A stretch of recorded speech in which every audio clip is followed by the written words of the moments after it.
Good morning, everybody. Jim Feist and Hank Goldberg here in Las Vegas, and it's one day away from a big weekend of betting sports. Hank, we got the big race coming up in Belmont. We have a big game tonight with Golden State, and I guess Klay Thompson is coming back to play. Durant, I don't know if Durant is going to play any more this year or if he'll ever put on a Warrior uniform again. I'm not sure about that.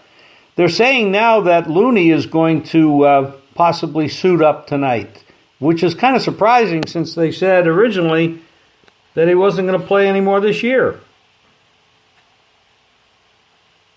They were a disaster the other night. Their defense was non-existent. Nobody stepped up besides Curry, who had probably his biggest night. He scored 45 points, and everybody else disappeared. It was kind of shocking to see that.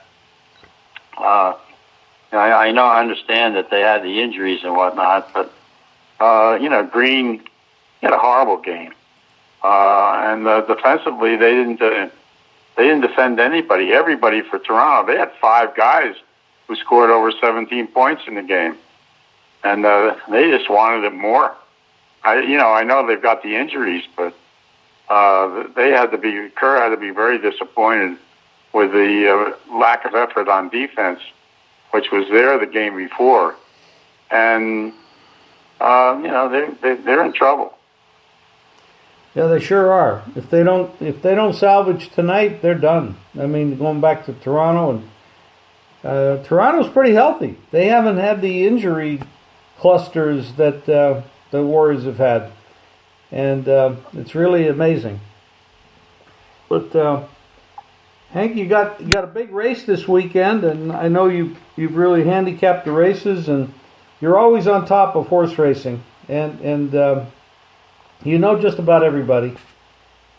And what do you see happening? Well, the Belmont is it's an interesting race because it's the Belmont, and you've got the Preakness winner, and I'm taking a position against him because I think it's a grueling number of races that he's been through, and horses that I'll give you an interesting stat. Horses that run in the Preakness, except for Triple Crown, I think there's only been 4 Preakness winners that have run the Belmont in the last 20 years, and 2 of them were Triple Crown winners.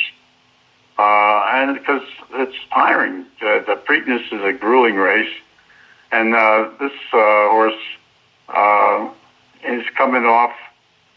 He's not on the inside this time. He's got post 9, which means that if he's going to get in position to run his normal race, he's going to be wide. He's going to get a wide trip. He's going to have a difficult time with that, and I think he may be a little bit worn out, and fresher horses may have an advantage over him. That's all. I'll tell you who may be overbet in the race is the Japanese horse, number 3, Master or whatever his name is.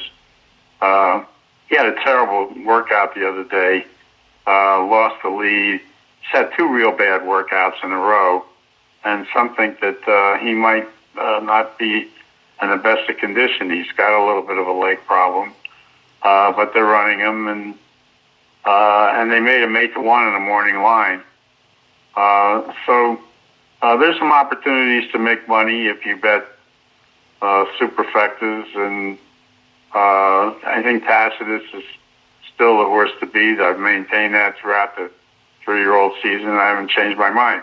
The race of races on Saturday is the Met Mile. 6 millionaires are running against each other, and that's a race which I gave out on our service in addition to the Belmont, and that's a great betting race. And you've got horses who are fairly evenly matched. One who is going to be running a mile who won the Dubai races in it. You've got some terrific horses. You've got McKenzie, Baffert's horses coming in from California. Baffert doesn't just run east for the heck of it.